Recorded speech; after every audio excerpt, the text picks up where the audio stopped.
Welcome to bird media. నేను వైష్ణవి. ఆంధ్రప్రదేశ్ రాజకీయాల్లో మరొకసారి వైఎస్ జగన్మోహన్ రెడ్డి యాక్టివ్ మోడ్లోకి వెళ్ళినట్లుగా కనిపిస్తున్నారు. విదేశీ పర్యటన ముగించుకొని తిరిగి వచ్చిన ఆయన తాడేపల్లి పార్టీ కార్యాలయంలో వరుసగా సమీక్షలు, సమావేశాలు ఇవన్నీ నిర్వహిస్తూ వైఎస్ కాంగ్రెస్ పార్టీ శ్రేణులను అప్రమత్తం చేస్తున్నారు. ఇక కూటమి ప్రభుత్వం అధికారంలోకి వచ్చి 2 ఏళ్లు పూర్తయిపోతోంది. మరి ఈ నేపథ్యంలో ప్రభుత్వ వైఫల్యాలపై ప్రజల్లోకి వెళ్దాం, పార్టీని మళ్లీ గ్రౌండ్ లెవెల్లో బలోపేతం చేద్దామని జగన్ స్పష్టమైన సంకేతాలు ఇస్తున్నారు. ముఖ్యంగా నియోజకవర్గ ఇన్ఛార్జీలు అందుబాటులోనే ఉండాలి, ప్రజల మధ్య మీరు గట్టిగా తిరిగి పార్టీని కూడా గట్టిగా ప్రచారం చేయాలి అని కూడా చెప్తున్నారు. మరి ఈ క్రమంలోనే ఇప్పుడు మాజీ మంత్రి కొడాలి నాని పేరు మళ్లీ పైకొస్తోంది. కొడాలి నానిని ప్రత్యేకంగా పిలిపించుకొని జగన్ సుదీర్ఘంగా చర్చించినట్లుగా సమాచారం. గత ఎన్నికల్లో గుడివాడ నుంచి వరుసగా 5వసారి పోటీ చేసిన కొడాలి నాని టీడీపీ అభ్యర్థి రావి వెంకటేశ్వరరావు చేతిలో ఓటమి పాలయ్యారు. మరి ఈ ఓటమి తర్వాత ఆయన రాజకీయ కార్యకలాపాలకి దూరంగా ఉంటున్నారు. ఏదో అప్పుడప్పుడు మీడియా ముందుకు వచ్చినప్పటికీ పార్టీ కార్యక్రమాల్లో మాత్రం పెద్దగా కనిపించలేదు. దీంతో గుడివాడ నియోజకవర్గంలో వైసీపీ క్యాడర్ నిరాశ పెరిగినట్లుగా తెలుస్తోంది. మరొక వైపు గెలిచిన తర్వాత నుంచే రవి వెంకటేశ్వరరావు ప్రజల్లో యాక్టివ్గా ఉంటున్నారు. టీడీపీలో బలం పెంచుకుంటున్నారని కూడా విశ్లేషకులు అంటున్నారు.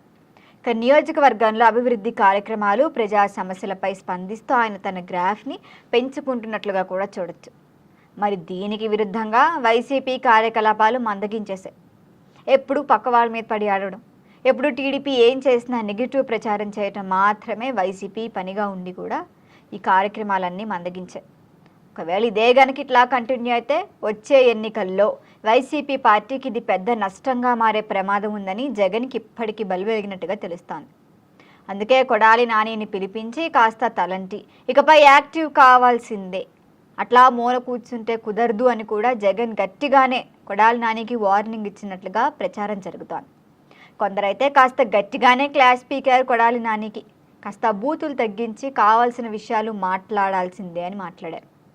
అసలు పార్టీలో కొనసాగుతావా లేక తప్పుకుంటావా, కొనసాగితే కొనసాగినట్లే బిహేవ్ చేయాలనే స్థాయిలో జగన్ ప్రశ్నించినట్లుగా కూడా అన్ని వర్గాల్లో చర్చ నడుస్తోంది.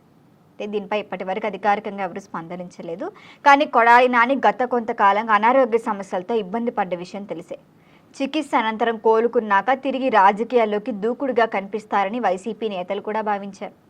మాజీ మంత్రి పేర్ని నాని కూడా పలుమార్లు కొడాలి నాని త్వరలోనే గ్రౌండ్లోకి వస్తారు అంటూ పార్టీ శ్రేణులకి ధైర్యము చెప్పారు. కాకపోతే అప్పటి నుంచి ఇప్పటి వరకు పరిస్థితిలో ఎటువంటి మార్పు పెద్దగా కనిపించలేదు.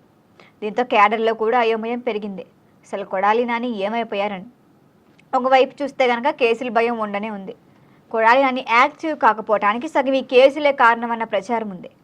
అధికార మార్పు తర్వాత వైసీపీ నేతలపై నమోదవుతున్న కేసులు, దర్యాప్తులు కొందరిని డిఫెన్స్లోకి నెట్టాయని పార్టీ అంతర్గతంగా కూడా చర్చ. మరి ఈ అంశాన్ని కూడా కొడాలి నాని జగన్ దృష్టికి తీసుకెళ్లినట్లుగా తెలుస్తోంది.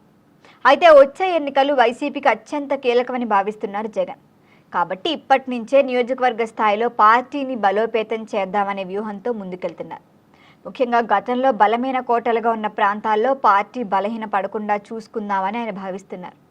ఇక గుడివాడ వంటి కీలక నియోజకవర్గాల్లో నాయకులు ప్రజల్లో లేకపోతే కనుక అది అతి భారీ నష్టం తప్పదని కూడా జగన్ అంచనా.